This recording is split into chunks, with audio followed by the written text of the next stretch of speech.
Masahol ka pa sa hayop. Ilang buwan mong binaboy ang apo ko, kaya ngayon magpapakasarap din sa katawan mo ang mga insektong unti-unting papatay sa'yo. Ngayon na ang oras mo! Taon 1980. Visayas. Maaliwalas ang kapaligiran habang binabaybay ng isang bus ang gilid ng kabundukan papunta sa isang campsite. Lulan ng bus ang 50 estudyante na pawang nasa mataas na baitang at ang kanilang 3 guro na nakikipagbiruan sa kanila, kaya napuno ng tawanan ang loob ng sasakyan. Ngunit ilang minuto lamang ang lumipas, ang tawanan ay napalitan ng nakakapangilabot na sigawan nang biglang mawalan ng preno ang naturang bus. Nagpagewang-gewang ang sasakyan at kalaunan ay bigla yung bumaliktad ng 3 beses. Dahilan upang ang karamihan sa mga estudyante ay tumilapon sa labas ng sasakyan at ang huling narinig ay isang malakas na pagsabog. Samantala, Bilisan mo, Kirat. Tumawag sa akin ang kontak ko sa ospital na malapit dito. Maraming patay na nasa morgue nila. Baka maunahan pa tayo ng ibang punerarya. Nako, tiba-tiba na naman tayo sa kita nito. Ano nangyari, boss? Bakit maraming patay? May naaksidenteng bus kanina. Mga estudyante ang patay, kaya bilisan mo na. humahangos na dumating sa ospital ng bayan ang mga kaanak ng mga naaksidente, na puno ng iyakan at halos hindi na magkarinigan ang mga tao sa loob ng ospital. May mga magulang na nagwawala at sinisisi ang pamunuan ng eskwelahan. May mga nahimatay dahil hindi nila matanggap ang nangyari sa kanilang mga mahal sa buhay. At lalo pang nagkagulo ng sunod-sunod na nagsipagdatingan ang iba pang nakuhang bangkay. Dali-daling nakipagsiksikan sa umpukan ng mga nagkakagulong tao si Marco habang nakasunod sa kanya ang tauhan niyang si Kirat. Nawala ang tuwang nararamdaman nito nang makita niya ang kalabang punerarya na pagmamay-ari ni Ferdy habang nakikipag-usap sa mga magulang at kaanak ng biktima. At gaya ng dati, hindi umubra sa kanya ang karibal na punerarya dahil sa pagiging tuso ni Marco. Bigla itong pumagitna at inagaw ang atensyon ng mga tao na naroroon. Ay, mawalang galang na po sa inyo. Masyado pong mahal ang presyong binibigay ng taong ito sa inyo. Kung sa punerarya ko kayo magpapaserbisyo, ay 50% na discount na po ang ibibigay ko kaagad. Alam ko po mahirap ang pera sa panahong ito at como mga estudyante po ang mga naging biktima ay malaking bagay na po ang diskwento na binibigay ko sa inyo bilang pakikiramay ko na rin po. Teka naman, sumosobra ka na. Bagsak presyo na yung ginagawa mo para lang mapunta sa iyo lahat ng patay. Ni hindi man lamang natinag si Marco sa mga sinabing yun ni Ferdy. Matalim na tinitigan lang nito ang nagngingit-ngit na lalaki at ngumisi na parang nakakaloko. At gaya ng inaasahan, nakuha ni Marco ang pagsang-ayon ng mga kaanak ng mga namatayan dahil sa mas mura ang serbisyo ng kanyang punerarya. Tiimbagang na lamang na umalis si Ferdy at nagpunta sa ibang nag-uumpukang mga tao na naroroon. At kahit hindi na alukin ni Marco ang ibang mga namatayan, kusa na yung nagsilipat sa kanya dahil mabilis na kumalat ang balita na mas mura ang kanyang serbisyo. Nang makabalik sa punerarya ay tuwang-tuwa si Marco habang pinagmamasdan ang napakaraming bangkay na nasa loob ng isang silid kung saan ginagawa nila ang paglilinis sa mga patay at ang pag-eembalsamo sa mga yon. Para sa kanya, isang malaking selebrasyon na naman ang araw na yon. Boss, hindi ka ba malulugi sa binigay mong diskwento? Bakit naman ako malulugi? Masaya to, Kirat. Kaya sige na, umpisaan mo ng paglilinis sa mga patay. Unahin mo linisin ang mga patay na lalaki para madispatcha na sila agad. Kakausapin ko sa opisina mga kaanak ng mga namatay at magpapahinga lang ako pagkatapos, ha? Tawagin mo na lang ako kung malinis na lahat para maimbalsa mo ko ng mga yan. Siya nga pala, boss. Hindi natin nakuha yung bangkay ng driver at konduktor ng bus. Si Ferdy daw nakakuha dahil kakilala nito ang kumpanya ng bus na pinapasukan ng dalawa. Hayaan mo yon. Kawawa naman siya. 2 lang ang nakuhang patay. Matapos makipag-usap sa mga kaanak ng mga namatay, pinauwi na muna ni Marco ang lahat. Pinababalik niya na lamang yon kinabukasan dahil hindi nila kayang tapusin ng kanyang alalay na si Kirat ang lahat ng patay para maimbalsamo. Nang makaalis na sa kanyang punerarya ang mga tao, hindi na nagpahinga si Marco gaya ng kanyang naunang plano. May naisip na naman itong kalokohan at agad na nagpaalam kay Kirat. Kirat, ikaw na munang bahala dito May pupuntahan lang ako. Boss naman, iiwan mo ako dito kasama mga patay? Natatakot ako, boss. Hoy, tigilan mo nga ako. Ang tagal-tagal mo na dito, ngayon ka pa talaga matatakot? Sandali lang ako. Maya-maya darating na si Ate Telma para mag-makeup sa mga patay. Boss, pag dumating na lang si Ate Telma tsaka ka umalis, iba kasi ang pakiramdam ko ngayon Tuwatayo ang balahibo ko, Tingnan mo nga, papadilim na, kaya samahan mo muna ako dito. Ay, nak naman ng teteng, Sarap mo talagang hambalusin ang walis, Kung ayaw mo sa loob, hintayin mo si Ate Telma dito sa labas. Importante ang lakad ko ngayon. Wala nang nagawa pa si Kirat dahil nagmamadali nang sumakay ng kotse si Marco. Pinaharurot nito ang kanyang sasakyan dahil sa sobrang asar sa kanyang tauhan. Lokong Kirat yun Ngayon pa talaga natakot. Akala mo naman hindi hanap patay ang trabaho. Mas importante ang lakad ko ngayon kaysa patulan ng pagkaduwag niya. Sana marami akong makuha ngayon. Ilang minuto pa ang lumipas. Dumating na si Marco sa lugar kung saan naganap ang aksidente. Papalubog na ang araw at tanging mga kuliglig at panggabing mga ibon na lamang ang maririnig sa buong paligid. Bihira lang ang nagdaraang sasakyan sa lugar na yon dahil ang dulo ng kalsada na may palikulikong daan ay isang camping site. Kung walang nakaschedule na camping ay wala ring tao at mga sasakyang maglalabas-masok sa lugar. Hindi na muna lumabas ng sasakyan si Marco. Iginala niya ang kanyang mga mata sa buong paligid. Nakangisi yun habang natatanaw ang kulay dilaw na tela na ikinurdon sa paligid ng bus na sumabog upang walang pumasok sa loob noon. Nang matiyak niya na siya na lamang ang tao sa lugar ay bumaba na siya ng sasakyan, bit-bit ang isang flashlight. May pakordon-kordon pa kayo nalalaman ni isang pulis wala nagbabantay dito. Malapit ng dumilim. Kailangan ko na makuha ang mga gamit ng mga namatay. Baka sakali may makita akong mga mamahaling bagay at pera. Nagsimula nang mag-ikot sa paligid ang lalaki at matyaga niyang tinutukan ng kanyang dalang ilaw ang damuhan, talahiban at mismong gilid ng bundok. At hindi nga siya nagkamali dahil marami siyang nakuhang gamit at mga pitaka na naglalaman ng pera. Mayroon pa siyang napulot na singsing at regalo na nakita niya sa damuhan. Ang huli niyang pinuntahan ay ang gilid ng bundok na may malalim na bangin. Itinutok niya ang kanyang flashlight sa ibaba ng bangin at nagbaka sakali na may makita pa siyang maaaring mapakinabangan.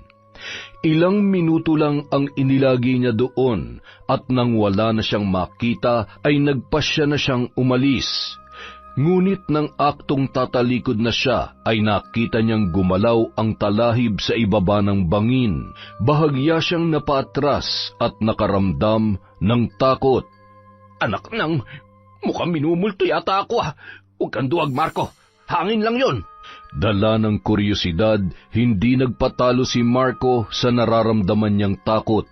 Bahagya siyang bumaba ng ilang hakbang sa gilid ng bangin at tinutukan ng flashlight ang bahagi ng talahiban na gumalaw. Kahit malayo ay pilit niyang sinipat kung ano ang gumagalaw doon. Ilang saglit pa ay may nakita siyang isang kamay na lumabas mula sa naturang damuhan. May kamay na gumagalaw. Minumulto nga ako. Nagmamadali siyang umakyat pabalik sa kalsada, ngunit natigilan siya nang marinig ang tinig ng isang batang babae. Dahan-dahan siyang lumingon sa bangin at muling sinipat ng liwanag ng flashlight ang talahiban kung saan nakita niya ang isang kamay. At hindi nga siya nagkamali, nakita niya na may gumagapang na isang duguang batang babae. Ano ba yon? Tao ba yun o multo? Pero parang buhay naman. Nagdalawang isip ang lalaki nung mga oras na yon, kaya hindi na muna siya bumaba sa bangin na kinaroroonan ng naturang babae. Nang makita niyang unti-unting gumagapang palabas ng talahiban ng bata, ay dali-daling bumaba si Marco. Ngunit hindi naging madali ang kanyang ginagawa dahil matarik ang bangin at lumalatag na ang dilim sa buong paligid. Ang hirap naman bumaba. Eto, may mga ugat ng halaman na nakausli sa gilid ng bundok. Dito na lamang ako kakapit para mabilis akong makarating sa ibaba ng bangin. Nang makalapit sa batang babae, natiyak niya na buhay pa yun at hindi isang multo, kaya agad niya yung pinasan sa kanyang balikat. Sa tulong pa rin ng mga ugat ng mga halaman sa gilid ng bundok, ay doon siya nanguyapit paakyat at ligtas silang nakarating sa itaas ng bangin. Habang papauwi na, ay tuwang-tuwa si Marco. Marami nang naglalaro sa kanyang isipan at panay ang sulyap nito sa batang babae na inihiga niya sa likurang upuan ng kanyang sasakyan. Ngunit sa halip na sa ospital niya dalhin ang dugoong bata, ay iniuwi niya yon sa kanyang punerarya. Mabilis niyang ipinasok ang kotse sa garahe na nasa gilid lamang ng opisina. Hindi niya na muna inilabas ang bata sa sasakyan. Nagmamadali siyang pumasok sa loob at nagtungo sa silid kung saan nila isinasagawa ang pag-eembalsamo. Kirat, Ate Telma, nandito ka na pala. Bahala na muna kayo dyan sa mga patay, ha? Pupunta lang ako sa bodega at titingnan ko mga stock nating mga kabaong. Baka kulangin tayo sa dami niyan. Sige po, boss. Hindi pa naman ito kagad matatapos. Halos liparin ni Marco ang daan pabalik sa garahe. Dali-dali niyang binuksan ang bodega ng mga kabaong at binuhat palabas ang batang babae mula sa kotse at mabilis niya yung ipinasok sa loob ng bodega. Pagkasara ng pintuan ay nag-double lock pa siya upang matiyak na walang makakapasok doon. Kapag sinuswerte ka nga naman, oo. Ang gandang bata nito, napakakinis pa. Pilit na iginalaw ng batang babae ang kanyang mga kamay at hinawakan nito sa braso si Marco. Maraming dugo ang umagos mula sa kanyang noo papunta sa kanyang muka at marami rin siyang sugat sa katawan. Kuya, tulungan niyo po ako.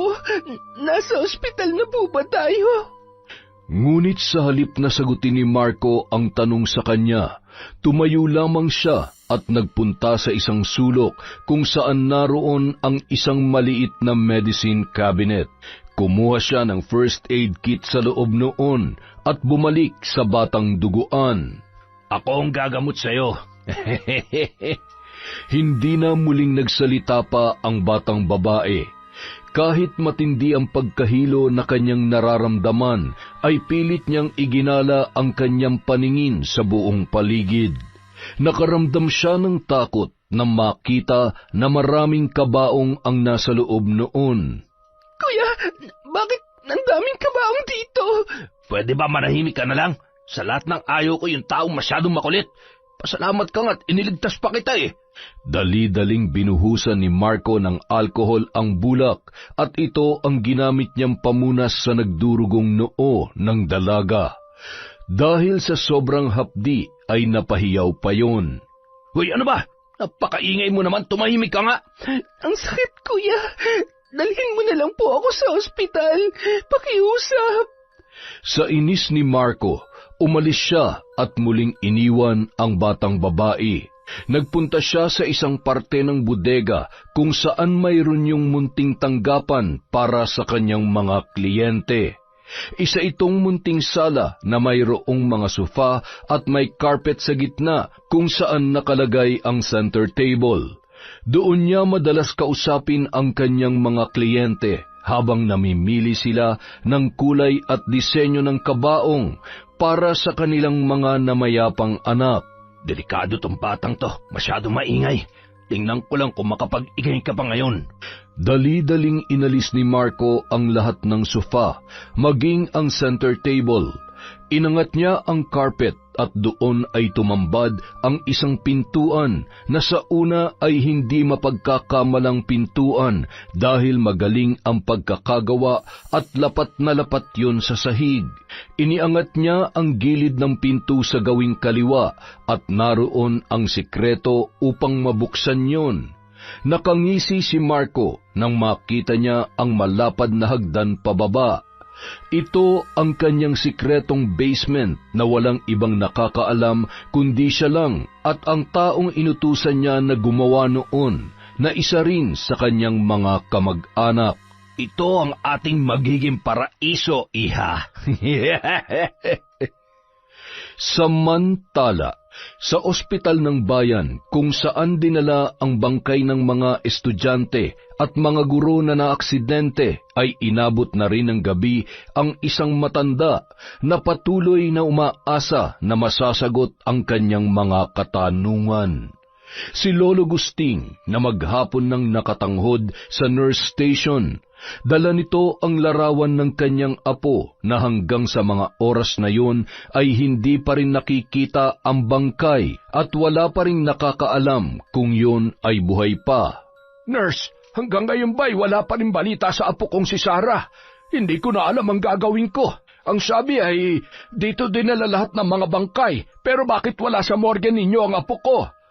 Ipinaliwanag ng nurse sa matanda na ang lahat ng nasa morgue nila ay dinala na sa punerarya ng kani-kanilang mga kaanak at magulang dahil hindi pwedeng magtagal ang isang patay sa kanilang morgue.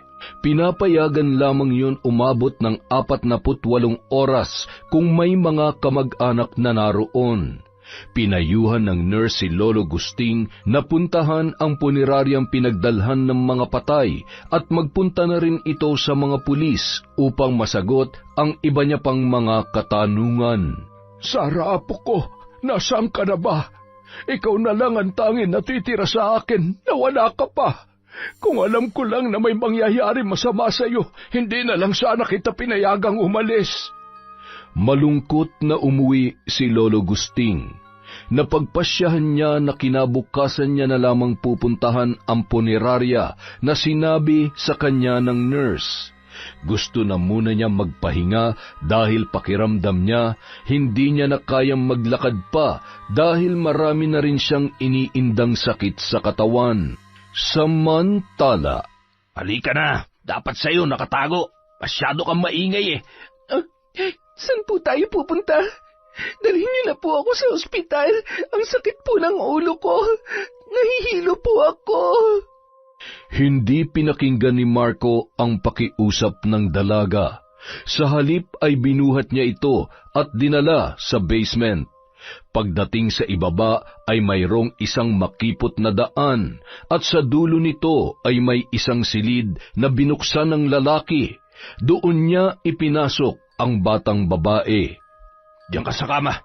Ikaw nang bahalang gamutin ang sarili mo. Mamaya kita babalikan. At itong tandaan mo, ha? Huwag na huwag kang gagawa ng ingay. Kuya, saan po kayo pupunta? Huwag niyo po akong iwan dito. Natatakot po ako. Huwag kang mag-iingay kung ayaw mo masaktan. Kuya, parang awa mo na.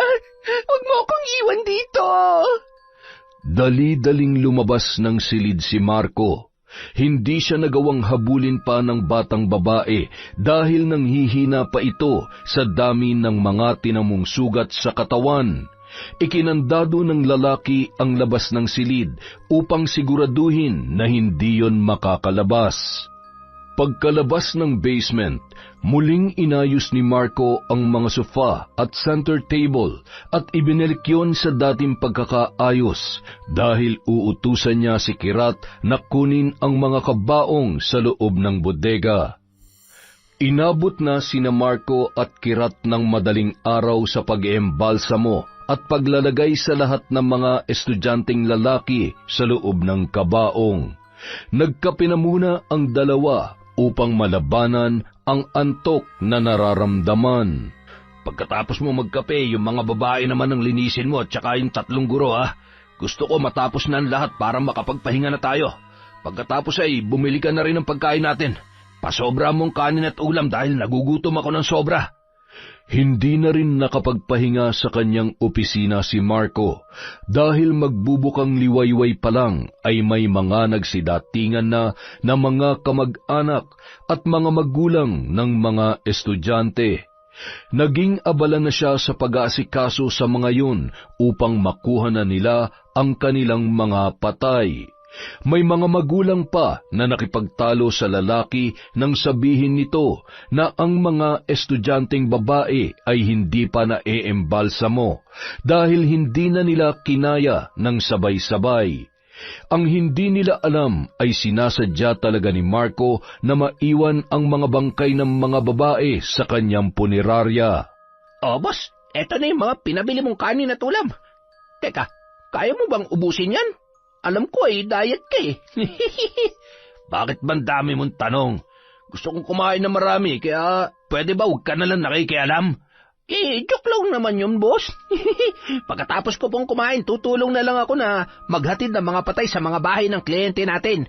May isa pa tayong karo ng patay sa garahe. Gamitin ko na para mabilis tayo matapos. Mabuti naman at nagagamit mo yung kokote mo paminsan-minsan. Sige na, umalis ka na at kausapin mo na yung mga naghihintay sa labas kung saan mo ihatid yung mga patay nila. Asar na asar si Marco kay Kirat dahil sa paninita nito sa pagkain na kanyang ipinabili.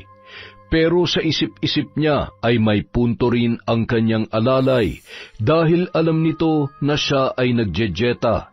Ang hindi alam ni Kirat ay para sa batang babae na ikinulong ni Marco sa basement ang pasobrang pagkain na ipinabili sa kanya ng kanyang amo. Matapos pakainin ni Marco si Sarah ay nagpunta na siya sa silid kung saan siya mag-eembalsamo. Dali-dali siyang nag-double lock upang walang sinuman ang mang-iistorbo sa kanyang gagawin. Habang papalapit siya sa mga patay ay kakaibang ngiti ang makikita sa mukha ng lalaki. Bawat isang bangkay ay natatakpan ng puting tela ang katawan maliban sa kanilang mga muka. Nang makalapit si Marco sa patay na nauna niyang nadaanan ay hinablot niya kaagad ang nakatabing na puting tela. Napasinghap ng malakas ang lalaki nang makita ang hubad na katawan ng batang babae. Nanginginig ang kanyang kalamnan habang tinititigan ang hubad na katawan noon. Lumapit siya dito at nanginginig ang mga kamay na hinaplos ang dibdib ng bangkay. Bubot na bubot pa ang isang ito. Napakasarap mong haplusin. Mga ilang minuto rin ang itinagal ng mga kamay ni Marco sa paglalaro sa bangkay ng bata habang siya ay nakapikit. Maya-maya pa, unti nang gumagapang ang kanyang mga kamay sa pagitan ng hita ng bata. Halos umungol si Marco sa kasiyahang kanyang nararamdaman nung mga oras na yun. Kung saan-saan na nakarating ang kanyang imahinasyon habang ginagawan ng kahalayan ang malamig na bangkay. Nang makaraos sa unang patay ay nagpunta naman siya sa iba pang mga bangkay at ganoon din ang kanyang ginawa sa mga yun. Hindi niya hinahalay ang mga patay, ngunit naroon ang rurok ng kasiyahan. Nakakaramdam siya ng kakaibang sarap at sensasyon kapag hinahawakan ang masiselang bahagi ng katawan ng isang matigas at malamig na bangkay. Nakakapanggigil kayong lahat. 7 pa lamang. bitin pang pakiramdam ko. Magpapakasawa ako sa inyo. Pawis na pawis si Marco kahit napakalakas ng aircon sa buong silid. Para siyang mababaliw sa labis na kaligayahan na kanyang nararamdaman. Ngunit ang kasiyahan ng tawag ng laman ay napalitan ng inis nang marinig niya ang sunod-sunod na pagkatok ng kanyang tauhan na si Kirat. Ano ba? Alam mo namang ayaw kong iniistorbo ko kapag nag-e-embalsa mo na ako, Kirat. Pasensya na, boss. Pagdating ko po ay may isang matanda sa labas. Kanina pa raw po siya kumakatok. May kailangan daw po siya sa inyo. Anak ng formaling ka naman, Kirat, oh. Di sana sinabi mo na busy ako sa pag-e-embalsa mo at hindi ako pwedeng istorbohin. Kawawa naman kasi, boss, kung hindi ninyo kakausapin. Kahit sandali lang daw po. May hinahanap kasi siyang apo niya na kasama daw dun sa na-aksidenteng bus. Hanggang ngayon daw ay hindi pa niya nakikita ang bangkay. Sige na. Papuntahin mo na dun sa opisina at dun ko siya kakausapin. Buisit kang Kirat ka. Nabitin ako sa ginagawa ko. Pagdating sa kanyang opisina, hindi maitago ni Marco ang nararamdamang inis. Ano pang problema niyo, Tatang? Bilisan niyo lang at marami pa akong ine-embalsa mo. Pasensya ka na, sir. Gusto ko lang po sanang malaman kung dito sa punerarya ninyo dinala yung bangkay ng aking apo. Wala na daw po dun sa morgue ng ospital.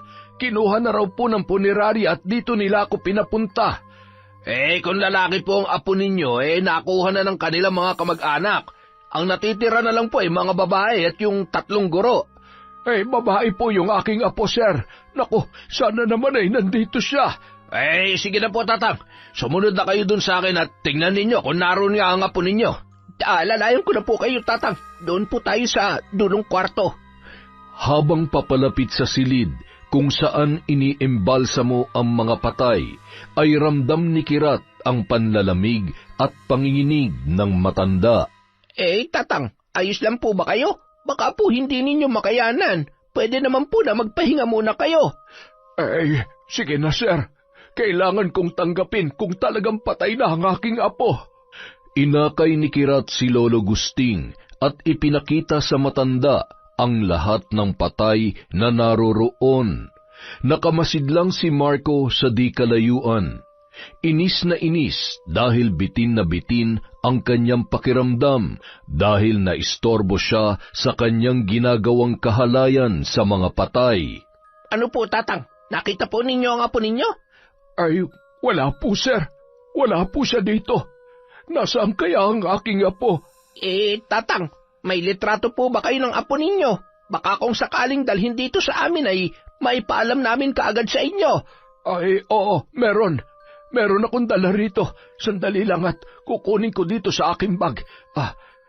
Eto po, sir. 2 po yan. Sige po.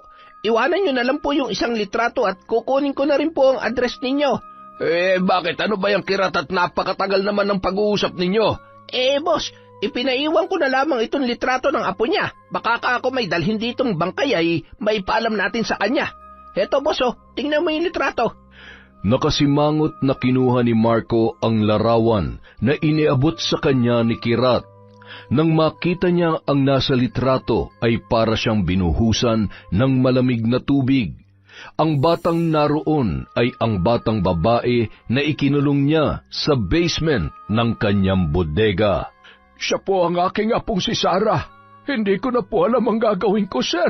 Hanggang ngayon ay hindi ko pa rin siya nakikita. Sige po. Kapag may dinala rito na kamukha ng nasa litrato, ipapaalam po kaagad namin sa inyo, Tatang. Maraming salamat po sa inyo, sir. Sige po, ako may magpupunta sa police station at makikibalita po ako doon kung may nakita pa silang bangkay doon sa lugar ng aksidente. Sige po, Tatang. Punta po muna tayo sa opisina at kukunin ko po ang address ninyo. Bossing, ihatid ko na rin muna si Tatang sa labas, ha? Sige na. At sa susunod, kapag may naghanap sa akin, sabihin mo hindi ako pwedeng istorbohin kapag nag-e-embalsa mo ako, ha? Samantala, bumabaha ng alak at mga bisita ang bahay ni Ferdy. Nagkaroon ng salo-salo dahil kaarawan ng lalaki. At sa gitna ng kasiyahan ay may kausap siyang isang lalaki na tadtad ng tattoo ang katawan at matalim kung makatingin. Kababata yun ni Ferdy at masinsinan niya yung kinausap. Saan ka ba nagtatatago ngayon, Dante? Ang tagal na kitang pinapahanap sa mga tauhan ko eh. Ikaw naman, Ferdy, oh. Parang namang hindi mo ako kilala. Siyempre, kapag hinahabol ang daga, dapat pinagtataguan ng pusa. Dating gawin na naman. Ano na naman bang atraso mo? Muntikan na kami, pare. Yung isa naming kasama nag-tridor. Ikinanta kami sa mga parak na hold upin namin yung isang tindahan ng mga alahas. Kaya medyo nagpapalamig muna sa lungga ang mga daga. Nako, sayang. Wrong timing pala ako. May ipapatrabaho pa naman sana ako sa inyo. Siguro sa susunod na buwan na lang, pare. Mainit pa kami ngayon sa mga parak eh. Sino ba yung ipapatrabaho mo na yan? Sino pa? Yung kapatid kong anak sa labas. Sino? Si Marco? Hanggang ngayon ba naman mainit pa rin ang dugo mo sa kapatid mong taga-ibang planeta? Hindi lang mainit, pare. Gusto ko na siyang mabura sa mundo. Napakatusot panira sa negosyo ko. Ewan ko ba naman kasi sa inyo magkapatid. Sa dami ng papasukin negosyo, bakit sa punerarya pa talaga kayo nagka-interes? Pre, ang dami negosyo. Sana hindi na lang puneraryang pinasok mo. Family business namin yun noon pa. At alam mo yan, sa sobrang pagkaingitero ng lalaking yun, lahat ng ginagawa ko ginagaya. Kasalanan to ng tatay ko eh. Pati anak ng kerida niya, hinatian ng negosyo. Napipikon na talaga ako sa kanya. Lahat ng patay inaagaw niya. At kasi hodang malugi siya, binababa niyang service fee para makuha lang ang serbisyo ng mga patay. Pre, ano? Sigurado ka ba? Alalahanin mo, kapatid mo pa rin yun.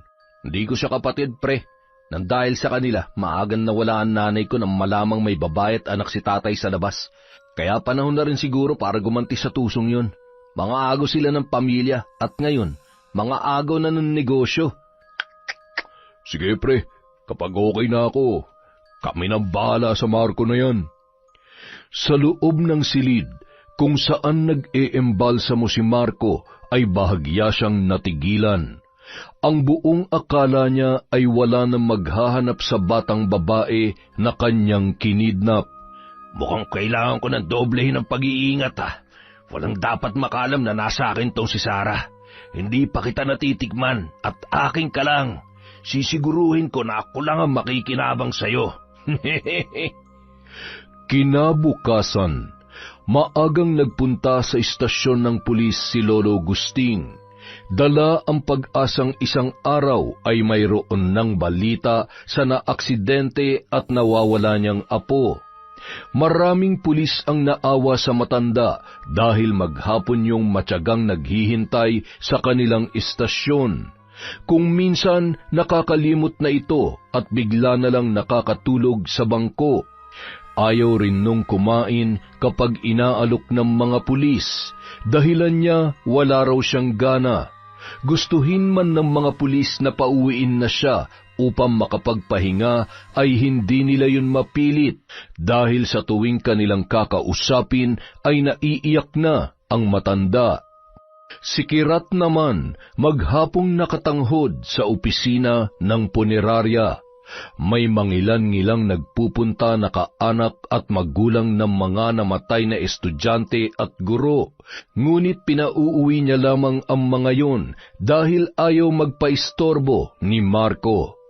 Ngunit ang hindi alam ni Kirat sa loob ng silid na pinag-eembalsamuhan ay tinutuloy ni Marco ang naunsyami niyang kahalayan sa mga patay. Itong 3 guro mo nang uunahin ko. Mukhang maganda tong si Mama, kahit nasunog ang kabilang muka. Ang puti at ang ganda ng kurba ng katawan. Inumpisahan na ni Marco ang pambababoy sa katawan ng naunang guro. Mas lalong tumindi ang kanyang pagnanasa dahil napakakinis ng balat noon at makatululaway para sa kanya ang malulusog nitong dibdib na lalong nagpainit sa kanyang pakiramdam. Nakakapanginig ka naman ng laman, Ma'am. Kung pwede lang sanang hindi na lamang kita isoli sa mga kamag-anak mo eh. Dahil sa labis na kahayukan ni Marco ay wala siyang pandidiri na dinilaan nito ang buong katawan ng patay na lalong nagpatindi sa kanyang pagnanasa. Nang makaraos sa unang guro ay ang ikalawang guro naman ang ginawan niya ng kahalayan. Maging ang ikatlong guro na may edad na at parang kasing tanda na ng kanyang ina ay hindi niya pa rin pinalampas. Medyo makunat ka na, ma'am, pero sayang. Laman tiyan ka pa rin. Pagkatapos niyang pagsawaan ang tatlong guro, ay nakaramdam naman ng kakaiba si Marco. Gusto na niyang pakawalan ang sobrang init ng kahayukan. Dali-dali siyang lumabas ng silid at pinuntahan sa opisina si Kirat. Nag-imbento upang utusan sa malayong lugar ang kanyang tauhan. Hoy, Kirat, magtingin-tingin ka nga ng stand ng mga kandila sa kabilang bayan. Mukhang kukulangin tayo eh. Bumili ka na rin ng lechon kawali at lechon manok. Gusto kong kumain ngayon ng masarap. Mga ilang stand po ng kandila ang bibilhin ko, boss? Siguro mga 7. Sige na, bilisan mo na para may magamit tayo bukas. Nakakahiya naman sa mga kliyente natin kung wala tayong kumpletong kagamitan para sa burol ng kanilang mga patay. Nang masigurong nakaalis na ang kanyang alalay na si Kirat, isinara na ni Marco ang kanyang opisina at nagmamadaling nagpunta sa bodega ng mga kabaong. Natataranta pa at pinagpapawisan habang tinatanggal ang mga sofa at carpet ng sikreto niyang daanan papunta sa kanyang basement. Nang makarating sa silid kung saan niya itinago ang estudyanteng si Sarah ay wala itong pasintabi na pinaghahalikan ang batang estudyante. Teka po, ano pong ginagawa niyo? Bastos ka! Huwag ka nang pumalag. Siyempre ikaw ang buhay, kaya sa'yo ko ibubuhos ang aking panggigigil. Magugustuhan mo rin naman to eh. Wag! Bitawan mo ako! Manyak ka, Saklolo! Tulungan niyo ako! Huwag kang maingay dahil walang makakarinig sa'yo dito. Simula ngayon, ikaw na ang sasagot sa mga ilusyong ko sa mga patay dahil buhay ka. Lolo, gustong tulungan mo ako. Parang awa mo na, bitawan mo ako. Sa kagustuhang makatakas ay ubod lakas na kinagat ni Sarah ang braso ng lalaki at dali-dali yung tumakbo palabas ng pintuan. Ngunit hindi pa man siya nakakaabot sa pinto ay nahablot na ni Marco ang mahaba niyang buhok. Galit na hinila nito si Sarah pabalik sa kama. Talagang ginagalit mo ko, ha? Sige, maglaro tayong dalawa. Wala nang nagawa pa ang dalaga nung mga sandaling yon. Pinagpupunit ni Marco ang suot niyang damit at nang tuluyan na siyang mahubaran ay puwersahan na siya nitong pinagsamantalahan. Habang hinahalay si Sarah, hindi sa katawan ng dalaga nakatuon ang kanyang isip at sa sarap na kanyang nararamdaman. Bagkus ay naglalaro ang kanyang imahinasyon sa mga patay na kanyang ginawa ng kahalayan sa pamamagitan ng pagpapakasarap niya sa maselang parte ng mga katawan noon. Sa ganitong paraan niya nararamdaman ang rurok ng kasiyahan na kanyang hinahanap-hanap. Samantala, pagkatapos makakain ng hapunan ay nagtungo sa balkonahe ng kanyang kubo si Lolo Gusting. Malalim ang iniisip ng matanda.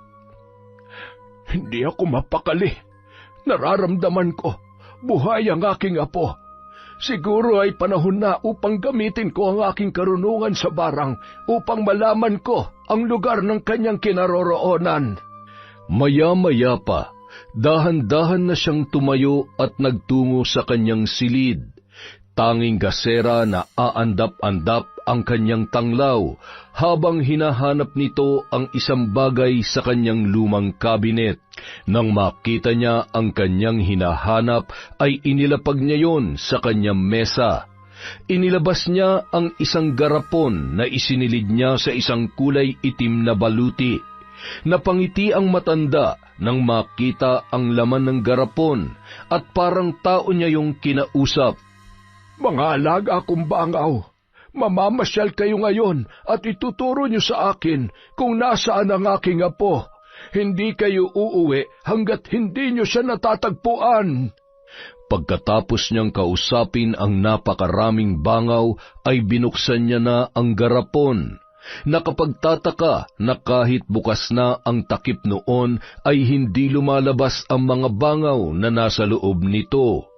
Waring naghihintay ng hudyat mula kay Lolo Gusting.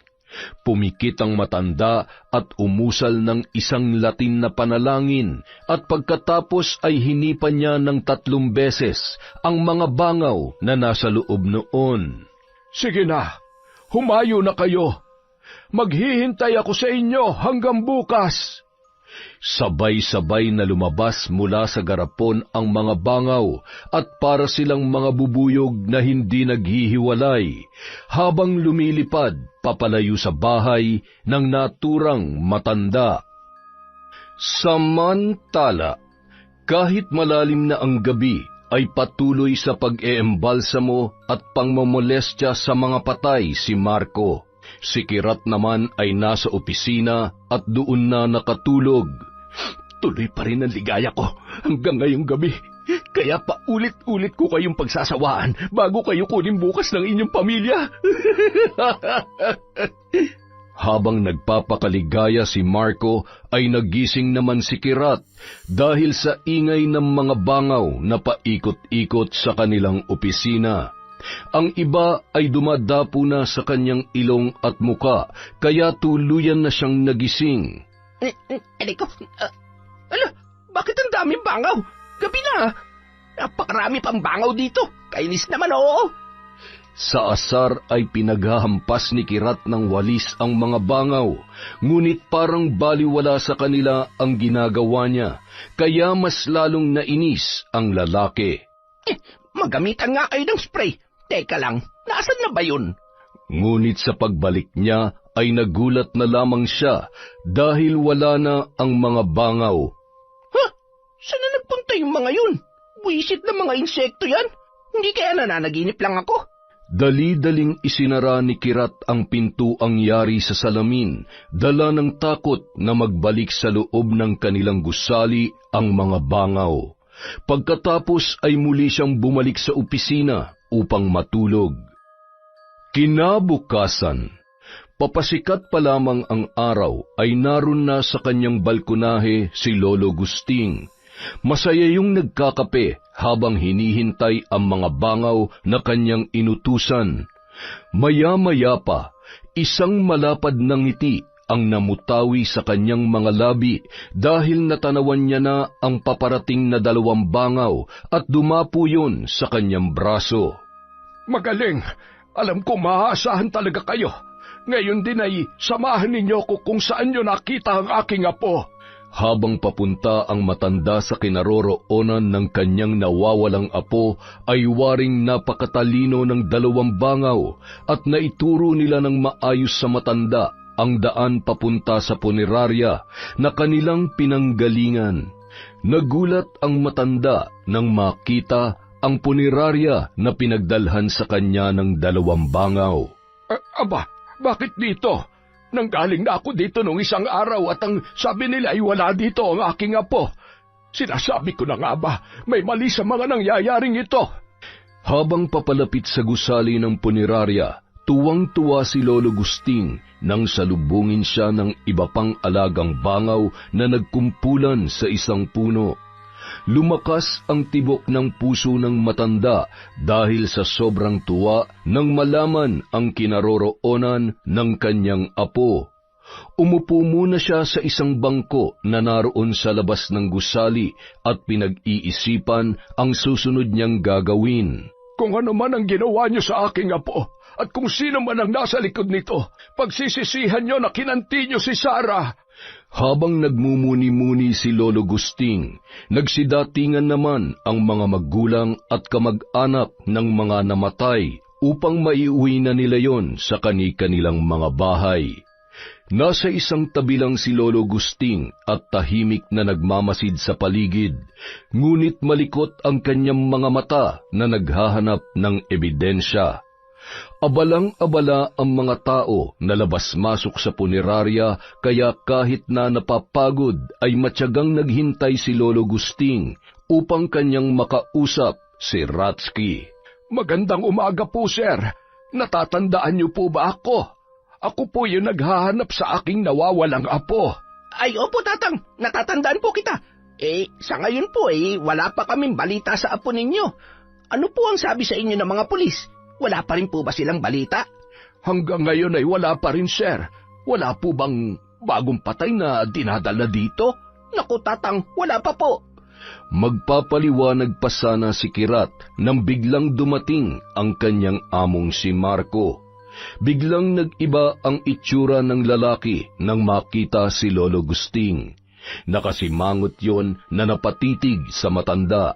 Ay nako, Tatang, wala pa kaming balita sa nawawala niyong apo Nagbabaka sakali lamang po ako, sir. Pasensya na po sa abala. Pakiramdam ko po kasi ay buhay pa ang aking apo. Dangan nga lamang ay hindi ko alam kung nasaan siya ngayon. Sa tindi ng pagkawasak ng bus ay paniguradong patay na ang lahat ng pasahero doon, Tatang. Kaya wag na ninyong asahan na buhay pa ang inyong apo. Ay, may himala, sir. Malay mo buhay pa siya at isang araw ay magkita kaming muli. Wala pong imposible, sir. Habang nagsasalita si Lolo Gusting, para namang napapaso ang pakiramdam ni Marco. Nakikita niya sa sulok ng kanyang mga mata na matalim siyang tinititigan ng matanda. Habang nakatingin sa kanya si Lolo Gusting, palihim yung umuusal ng panalangin na nagdulot ng panghihina kay Marco, ngunit hindi lamang siya nagpahalata. Sige na po, Tatang. Marami pa kaming gagawin ni Kirat. Buti pa umuwi na lang muna kayo't magpahinga. Ay, sige po, sir. Maraming salamat. Pwede po bang dumalaw-dalaw dito at baka sakaling may balita na kayo sa apo ko sa mga susunod na araw? Bahala kayo. Kung kaya niyong gumapang dito araw-araw, wala namang pipigil sa inyo. Abay, bakit ka nagagalit sa akin? Wala naman sigurong masama kung makikibalita ako dito. Naku, Tatang, hindi po nagagalit sa inyo si Bossing. Ganyan lang po talaga yung magsalita. Pagpasensyahan niyo na po. Teka nga muna, Kirat. Bakit ka humihingi ng pasensya dyan? Napapagod na po kasi kami, Tatang. Ilang araw na rin kaming walang tulog, kaya nakakainit ng ulo kung panay tanong na lang ang gagawin ninyo. Boss, wag mo namang patulan. Matanda na yan Hindi na lamang kumibo pa si Marco. Padabog itong umalis at pinaharurot ang kanyang sasakyan. Nagpaalam naman ng maayos si Lolo Gusting kay Kirat. Gumaan ang pakiramdam ng matanda dahil pinayagan siya ni Kirat na makibalita sa kanyang nawawalang apo. Samantala, nagpalipas naman ng oras si Marco sa bayan dahil sa pagkaasar niya kay Lolo Gusting. Aminin niya man o hindi sa sarili ay naalarma siya sa presensya ng matanda dahil alam niyang guilty siya sa ginawa niya sa apo nito. Matapos kumain sa isang fast food ay namili ng ilang damit si Marco para kay Sarah dahil pinagpupunit niya ang suot noon. Sa kabilang banda, sa bahay ni Ferdy ay kausap na naman nito ang kanyang kababatang si Dante. Okay na tayo, pre, ha? Huwag niyo munang papatayin si Marco. Gusto ko unti-unti para maramdaman niyang sakit ng ginawa ng nanay niya sa nanay ko at ang madalas niyang panunulot sa mga kliyente ko. Areglado, pre. Basta may bonus kami, ha? Walang problema sa bonus, pre. Basta gawin niyo na malinis ang pinapagawa ko at hindi ako madadamay. Malaking bonus ang makukuha ninyo. Alam mo naman na galante ako, di ba? Sa susunod na linggo, ha? Hintay mong go signal ko, pre. Panahon na para magbayad ang buwisit na yon. Samantala, nahintakutan si Kirat habang nagwawalis sa harap ng kanilang opisina. Nakita na naman niya ang kumpol ng napakaraming bangaw na waring nagmamasid sa paligid. Naroon sila sa itaas ng punong mangga at doon nagpapaikot-ikot. Aba, bakit nandito na naman kayo, ha? Baka gusto niyong sigaan ko kayo para magsilayas na kayo dito.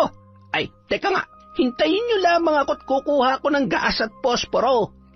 Dali-daling pumasok sa loob ng opisina si Kirat at nagpunta sa kusina para kumuha ng gaas at posporo.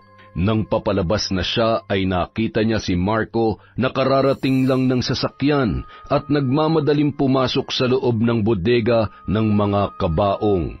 Nagmamadaling sumunod sa kanya si Kirat, ngunit siya ay naggulat dahil mas nauna pa sa kanyang makasunod kay Marco sa loob ng bodega ang kumpol ng mga bangaw.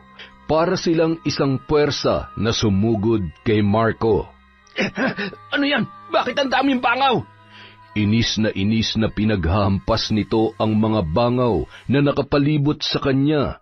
Nagulat naman si Kirat nang makita na kinuyog ng mga insekto ang kanyang amo. Boss, sandali lang. Hetong walis. Gamitin mo tong panghampas sa mga yan. Bakit ikaw sinundan ng mga bangaw? Nasa may puno ng manggalamang kanina yun eh. Ay, hindi ka siguro naglilinis kaya binabangaw na tayong buwisit ka. Natatarantang pinaghampas ni Kirat ang mga bangaw na patuloy na kumukuyog sa kanyang among si Marco. Hindi na nakayanan ng lalaki na iwasan ng mga bangaw dahil sa sobrang dami noon. Pilit yung pumapasok sa kanyang mga mata. Ang iba naman ay sa loob ng kanyang tenga at ang iba ay kinakagat na ang kanyang buong katawan. Kaya nagpagulong-gulong yon sa sahig habang sumisigaw. Tulungan mo ako, Kirat! Ay, sandali lang po, boss. Kukuha ko ng pamatay insekto. Hindi pwede itong gas at posporong gamitin ko dito. Bilisan mo na! Ang dami mo pang dadae! Pagkabalik ni Kirat ay nagulat siya dahil wala na ang napakaraming bangaw sa loob ng bodega. Natanaw niya si Marco na nakaupo sa isang sulok at hinang-hinana. Boss, nasaan yung mga bangaw? Ayos ka lang ba? Sa tingin mo ba mukha akong ayos? Alam mo, dugyot ka kasi kaya siguro napakaraming bangaw dito sa atin.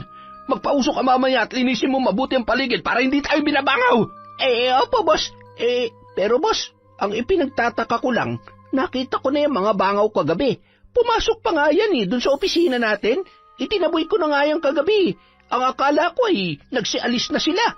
Wala akong pakialam sa mga kwento mo. Maglinis ka ngayon maghapon at mag-i-inventory pa ako ng mga kabaong dito. Wag na wag mo kong i-istorbahin kapag nagtatrabaho ko, ha? Kahit pa sinong Poncio Pilato maghanap sa akin, sabihin mo wala ako. Sige na, kumain ka na. Tapos na akong kumain sa labas.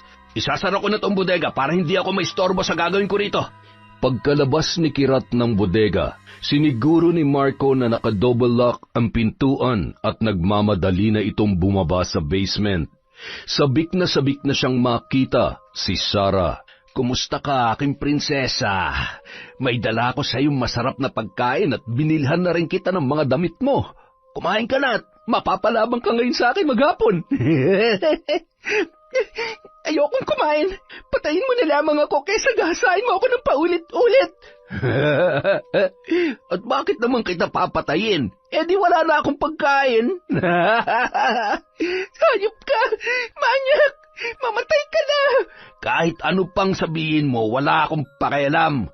Kung ayaw mong kumain, ikaw ang kakainin ko. Walang hiya ka! Napakasama mo!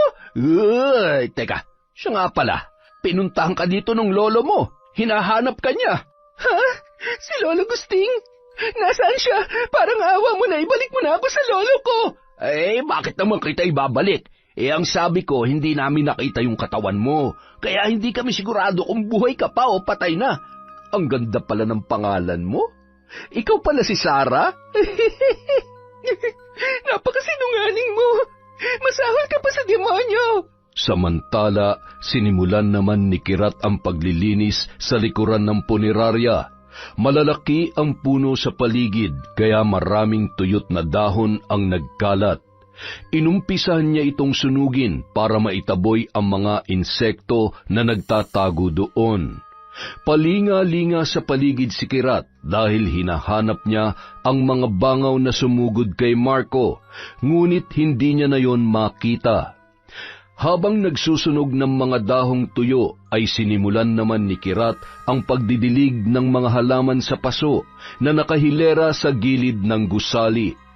Nang makarating siya sa dulo ng paso ay may narinig siya na sumisigaw. Mahina ang sigaw na kanyang naririnig, ngunit alam niya na naroon lamang yon. Ha? Ano yun? Parang sigaw ng babae ah. Wala namang kaming katabing mga bahay sa kaliwa at kanan. Saan nang gagaling ang sigaw na yon? Dahil sa matinding kuryosidad, matamang pinakinggan ni Kirat kung saan ang pinagmumulan ng mga sigaw na kanyang naririnig. At lalo siyang nagulat nang may isa pang boses na sumisigaw rin. Hindi na ito boses ng isang babae. Tinig na ng lalaki ang kanyang naririnig. Ha? Parang boses ni Bossing yun ah. Pero imposible. Nasa loob ng bodega yun eh. Nilibot ni Kirat ang likuran ng gusali ng punerarya. Nagbabaka sakali na may makita siyang bintana, ngunit wala siyang natagpuan. Sinubukan niyang sundan ang mga sigawan at napahinto siyang muli sa dulo ng paso kung saan una niyang narinig ang mga boses. Nang matiyak niyang doon nang gagaling ang sigawan, ay dahan-dahan niyang binuhat ang paso na nakasandal sa pader ng gusali. Ha? Bintanang rehas na tinakpan ng paso? Teka, parang dito nang gagaling yung mga sigawan eh. Nag-aalangan pa nung una si Kirat na silipin ang nasa loob ng bintana. Natatakot siya kung ano ang maaari niyang makita sa loob noon.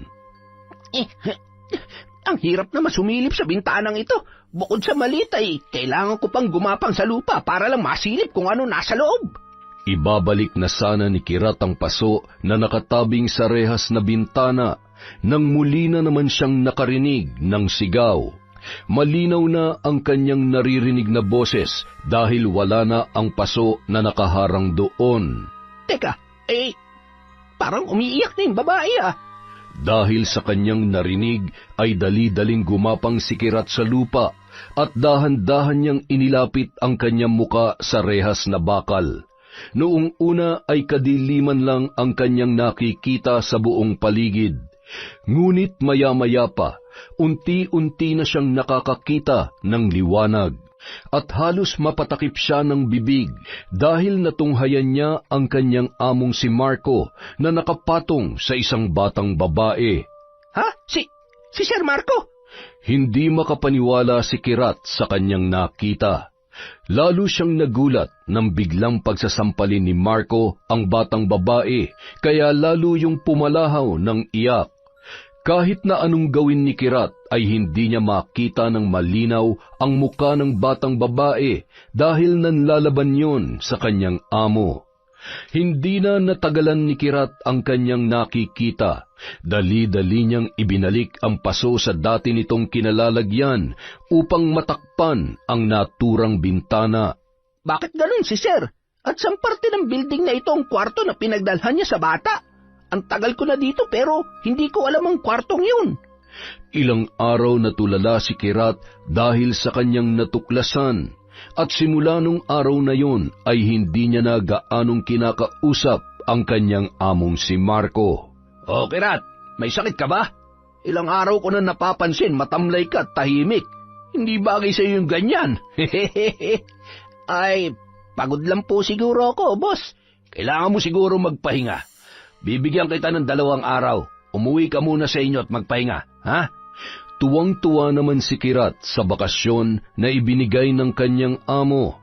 Ngunit hindi pagbabakasyon ang kanyang plano. Gusto niyang malaman kung saang parte ng kanilang gusali naroon ang bata na kanyang nakita na ginagahasa ni Marco. Pumayag siya sa alok nito upang malaman ang sikreto ng lalaki. Kinabukasan, minanmanan ni Kirat ang mga kilos ng kanyang amo. Pasimple siyang nagtatago sa mga puno sa harap ng kanilang opisina, kaya wala yung kamalay-malay na may nagbabantay sa bawat galaw niya. At hindi naman siya nahirapan dahil sa loob lamang ng isang araw ay nakita niya kung ilang beses naglabas-masok si Marco sa bodega ng mga kabaong. Nakikita niyang may dalang pagkain ang kanyang amo. Kung doon ay tinatago ni Bossing ang bata, bakit wala ako nakikitang kwarto doon? Mabuti na lang at mayroon akong susi sa bodega ng mga kabaong. Malalaman ko rin ang totoo, boss. Kala mo? Nang makabalik sa trabaho si Kirat, pasimple siyang pumasok sa loob ng bodega.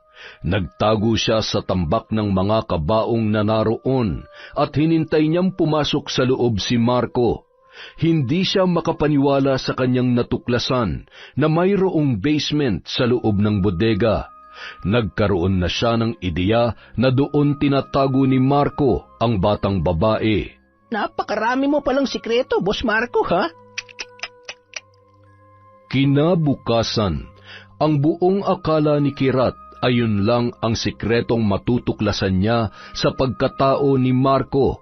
Sikretong hindi niya maubos maisip na kayang gawin ng kanyang amo. Pupunta tayo sa ospital, Kirat. May kukunin tayong patay. Sumunod ka na kaagad sa sasakyan. Nang makita ni Marco ang patay, umiral na naman ang kanyang pagkahayok sa laman. Wow! Ang ganda naman ng babaeng ito. Sayang ang ganda mo, miss, at maaga ka namatay. Linisin mo na yan, Kirat. Kapag tapos ka na, tawagin mo ako. Kailangan maimbalsa mo daw kaagad ang patay na yan, eh. Dadalhin pa raw kasi sa Maynila. Ilang sandali pa, tinawag na ni Kirat si Marco. Sige, susunod na ako. Uubusin ko lang tong kape ko.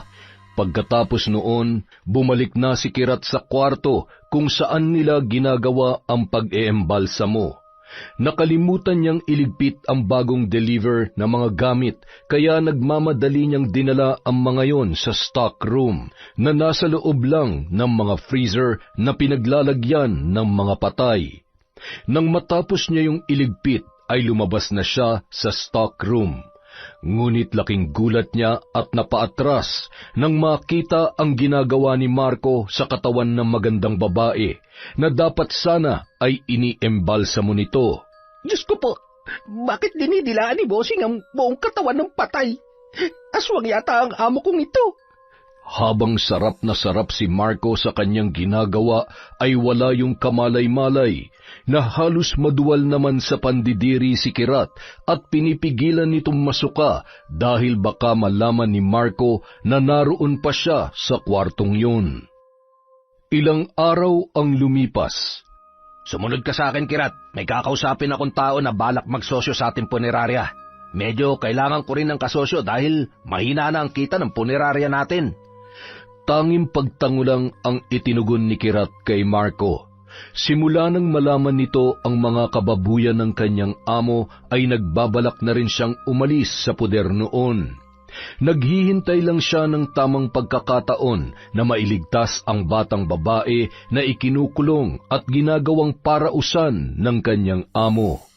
Habang nasa biyahe ay masaya si Marco. Ang hindi niya alam ay nakatakda na ang kanyang kamatayan sa kamay ni Ferdy. Habang binabaybay nila ang lugar na may pagkaliblib, biglang sumulpot sa kanilang harapan ang dalawang kotse na sadyang ibinangga sa kotseng minamaneho ni Marco. Galit na bumaba ang lalaki at pinagduduro ang mga sakay ng kotse. Ngunit biglang natigilan si Marco nang maglabas ng matataas na kalibre ng baril ang sakay ng dalawang kotse at walang sabi-sabi na ipinutok yun sa ulo ng lalaki. Maging si Kirat ay kinaladkad palabas ng kotse at pinukpok din ng baril na nagpadilim sa kanyang paningin.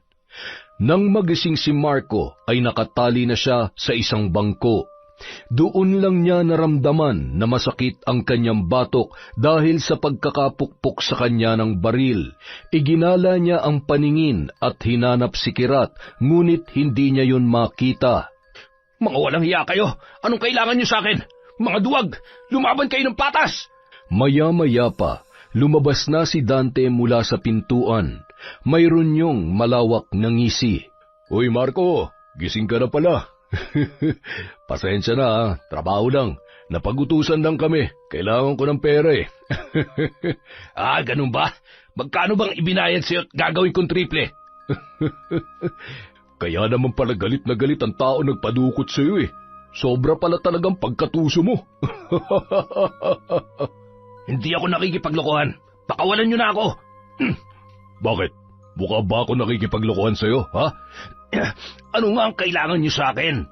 Ako walang kailangan sa'yo, pero yung kaibigan ko meron. Ang sabi niya, ipabugbog daw kita. Ang duwag naman pala ng kaibigan mo. Nagbayad pa para lang ipabugbog ako. Bakit hindi na lang siyang bumugbog sa akin? Ha? Sabihin mo, duwag siya. Kung sa bugbog lang, kayang-kaya kanyang bugbugin, pero ang patayin ka, yun ang hindi niya kaya. Eh ako, kayang-kaya kong pumatay.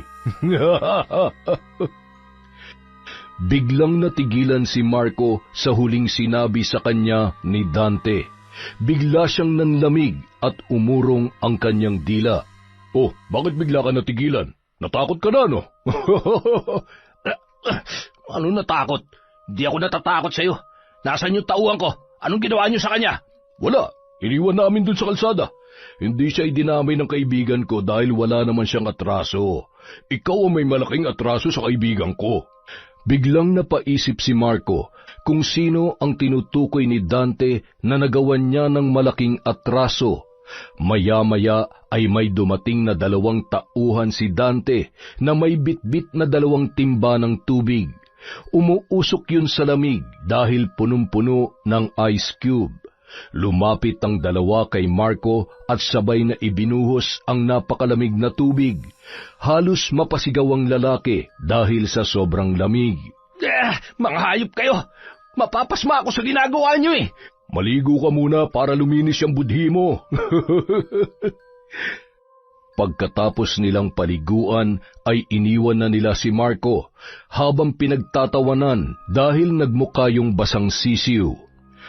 Samantala, nang magising ay kaagad na nagpunta sa police station si Kirat upang i-report ang nangyari sa kanila ng kanyang among si Marco.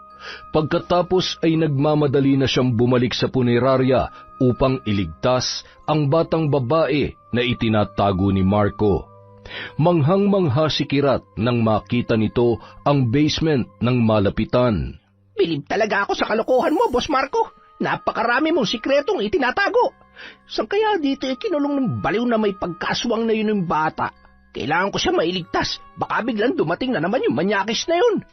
Iisa lang ang silid na nakita ni Kirat sa dulo ng basement, kaya dali-dali niya yung puwersahang binuksan gamit ang isang martilyo. Naabutan niya ang batang babae na nagsusumiksik sa dulo ng kama at takot na nakatingin sa kanya. Huwag kang matakot sa akin, Iha. Halika na, ililigtas kita dito. Salamat po, Kuya. Ihatid niyo na lang po ako sa lolo ko. Matamang tinitigan ni Kirat ang muka ng batang babae at pamilyar sa kanya ang itsura noon. Ikaw ba yung apo ni Lolo Gusting? Opo, ako po si Sarah. Anak ng hayop talaga yung Marco na yun. Sige na, halika na, umalis na tayo dito. Samantala, halos manginig ang buong katawan ni Lolo Gusting nang makita ang apo nito at si Kirat. Hindi niya mapigilan ang pag-iyak dahil sa sobrang saya na kanyang nararamdaman. Apo ko, Sarah, ano nangyari sa'yo? Ang tagal kitang hinanap. Hindi na nakapagsalita pa ang dalaga. Iyak na lang siya ng iyak at makikita sa itsura niya ang takot, kaya si Kirat na lamang ang nagpaliwanag sa lahat ng ginawa ni Marco sa apo ng matandang si Lolo Gusting. Napakahayop niya. Binaboy niya ang apo ko. Sinira niya ang kinabukasan ni Sarah. Hindi lang po ang apo ninyo ang ginawa niya ng kahalayan, Tatang. Kahit nga po mga patay sa punerarya ay hindi niya pinapatawad. Pinagsasamantalahan niya rin po. Kaya i-report na natin sa mga pulis ang ginawa ni Marco sa inyong apo. Yun nga lang po, hindi ko rin alam kung nasaan na siya ngayon. Inambangan po kaming 2 ng mga armadong lalaki. Nang magising po ako ay ako na lang mag-isa sa kalsada. Hindi ko na po nakita si Boss Marco. Ay, sus Mariosep, may sakit na sa pag-iisip yung amo mo. Hindi na normal sa isang tao na pati ang mga patay ay ginagawa niya ng kahalayan. Ay nako, pasensya ka na, pero hindi ako magpupunta sa mga pulis. Ako ang magpaparusa sa kanya. Matitikman niya ang lupit na aking gagawin. Samantala, sa warehouse kung saan dinala si Marco. Marco, gumising ka na. Magpapainit muna tayo ng katawan. Tigilan niyo na ako. Ang sakit-sakit na ng katawan ko sa mga pambubugbog niyo sa akin. Pakainin niyo naman ako. Hilong-hilo na ako sa gutom. Ay nako, pasensya ka na. Ang utos sa amin, huwag kang pakainin para raw mamatay ka sa gutom. Tubig! Kahit tubig na lang. Kahit isang baso lang. Bawal din ang tubig, Chong. Bakla ba yung kaibigan mo at ayaw niya akong harapin? Lalaki sa lalaki. Hindi yun nagtatago siya sa saya ng taong mukhang adik at tadtad pa ng tato. Ang pangit naman ng pagmumuka. Aba, tarantadon to ah. Dahil sa sinabi ni Marco ay bugbog sarado na naman siya kay Dante. Tinigilan lang siya nito nang dumating na si Ferdy. Ikaw? Ikaw ang may pakana ng pagdukot sa akin? Oo, ako nga. Hindi ba halata? Gago ka pala eh. Ano, hindi mo matanggap na bumabagsak na yung negosyo mo tapos sa akin mo sinisisi? Talaga? Kung bagsak na yung negosyo ko, bakit ka pumayag na makipagsosyo sa akin? Kahit kailan hindi ako makikipagsosyo sa'yo. Huwag ka kasing patanga-tanga, Marco. Paraan ko lang yung alok ko sa'yo para pumasok ka sa bitag ko. Lumabang ka ng patas! Duwag! Ay, wag ako, Marco. Ikaw dapat ang lumaban ng patas. Lahat ng katusuhan mo, babalik sa'yo. Tama na yan, pre. Nag-aaksaya ka na lang ng laway sa kalokoy na yan. Sige, pre. Uwi na ako. Tawagan mo na lang ako pag namatay na sa gutom yung kumag na yan. Tingnan ko lang kung madala mo sa hukay ang lahat na ninakaw niyong mag-ina sa aking pamilya. Hoy! Bastos! Huwag mo akong talikuran, duwag! Mag-uusap pa tayo! Walang tugon si Ferdy. Tanging upos ng kanyang tirang sigarilyo ang ibinato niya sa mukha ni Marco na lalong nagpagalit sa lalaki. Kinagabihan. Tamang-tama. Ngayon ay kabilugan ng buwan. Matitikman mo ang lupit ng barang na katumbas ng kahiyupan mo. Lolo, saan po ang punta niyo? Gabi na po. Diyan lang ako sa dulong bayan, Sarah. Siguruhin mong nakasara na maigi ang pintuan at mga bintana. Maya-maya lamang ibabalik ako. Sige po, Lolo. Mag-iingat po kayo. Ilang oras din na naglakad patungo sa dulo ng bayan si Lolo Gusting dahil wala na yung masakyan. Kakaibang saya ang kanyang naramdaman nang sumapit siya sa lumang sementeryo. Hindi niya alintana ang nakakapangilabot na dilim ng paligid habang papasok siya sa loob noon. Tanging mga kuliglig ang maririnig sa paligid at ang malamig na hangin na dumadampi sa balat ng matanda. Ayon, natatanaw ko na ang puno ng akasya. Nang makalapit na sa puno, agad niyang inilabas ang kanyang mga kagamitan na gagamitin sa pambabarang. Ilang minuto rin ang kanyang hinintay upang maging ganap ang kabilugan ng buwan.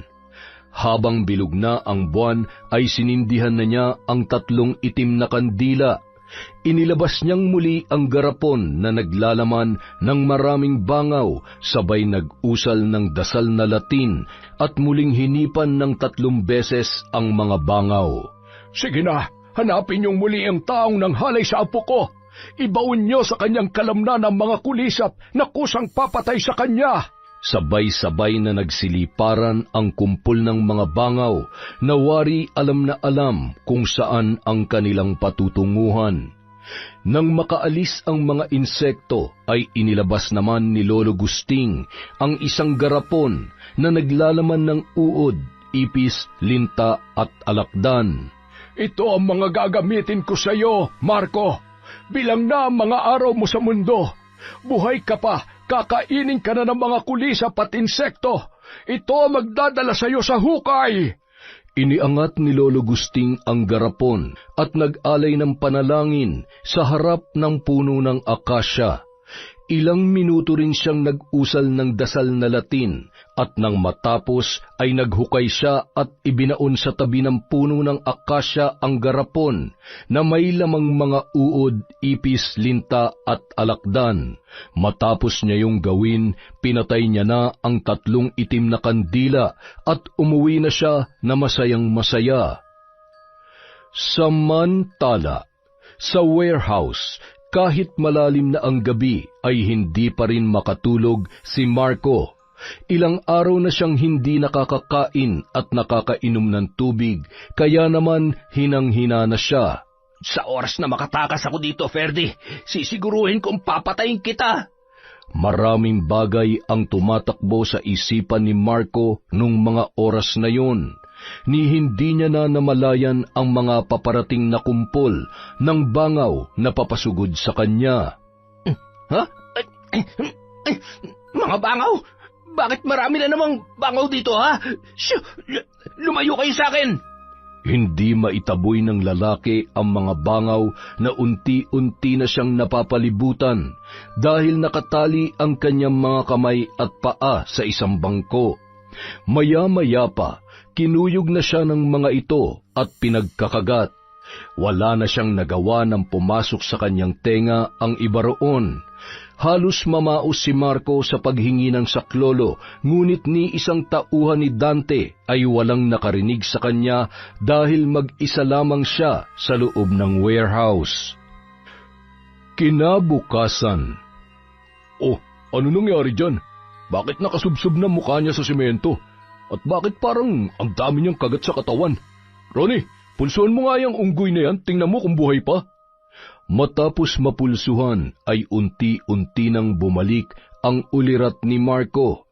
Palinga-linga ito sa paligid at natatarantang hinanap ang mga bangaw na sumugod sa kanya. Natatawa naman si Dante nang marinig ang sinasabi ng lalaki. Anong sinabi mo? Kinagat ka ng mga bangaw? Nangangagat ba ang bangaw? Nababaliw ka na. O baka naman nagbabaliw-baliwan ka lang. May bangaw ba nangangagat? Hindi ako nababaliw. Tingnan mo nga, ang dami kong kagat sa katawan. Namamantal na. Kagat lang ng lamok yan. Malayo yan sa bituka, tanga. Buti pa, iwan nyo na yan. Buhay pa pala eh. Galit na galit si Marco dahil sobrang gutom na nga siya ay ininsulto pa na nababaliw. Wala siyang magawa dahil hilong-hilo na siya. Gustuhin man niyang gumawa ng paraan upang makatakas ay hindi niya kaya dahil sa sobrang panghihina ng kanyang katawan. Itinulog na lamang ni Marco ang gutom at uhaw. Mga ilang oras din siyang nakatulog, ngunit nang siya ay magising dahil sa sobrang sakit at init na nararamdaman ng kanyang buong katawan. Gulat na gulat siya nang makita ang kanyang magkabilang braso. Ano to? Bakit ang dami kong sugat at bakit may mga uod na lumalabas? Aray, ang sakit! Ngunit lalo pang nataranta ang lalaki nang may iba pang insekto na lumabas sa kanyang katawan. Diring-diri siya nang makita na sabay-sabay na lumalabas sa kanyang mga sugat, ang ipis, linta at alakdan.